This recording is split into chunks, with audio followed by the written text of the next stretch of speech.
எஜிபுலும் சார்பாக உங்களுக்கு வணக்கம். இவ்வுலகில் நல்ல நண்பர்களை பெற்றுக்கொள்வது கடவுள் கொடுத்த கொடை. அவர்கள் நம்மை அடுத்த நிலைக்கு கொண்டு செல்லும் ஆடிவீர்கள். நாம் தடுமாறும் போது நம்மை தாங்கி பிடிக்கும் ஆலமர விழுதுகள், நம் கண்ணீரை துடைக்கும் சுமை தாங்கிகள். எனவே நல்ல நண்பர்களை கண்டுபிடியுங்கள். நல்ல நண்பர்களோடு உங்கள் வெற்றி பயணம் தொடரட்டும். தென்னை மரம், வாழை மரம் நம்மால் நடப்பட்டு தண்ணீர் ஊற்றினால்தான் பலன் தரும். அதே போல் சில நண்பர்களும் நம்மிடமுள்ள பணம் போன்ற தேவைகளுக்காக மட்டும் நம்மை பயன்படுத்துவார்கள்.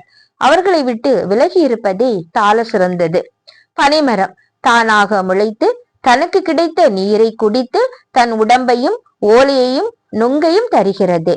நம்மிடம் எந்த உதவியையும் கேட்காமல் உதவுவன் பனைமரம் போன்ற நண்பன். எனவே பனைமரம் போன்ற நண்பர்களை கண்டுபிடியுங்கள். அவர்களோடு உங்கள் வெற்றி பயணம் தொடர வாழ்த்துக்கள்.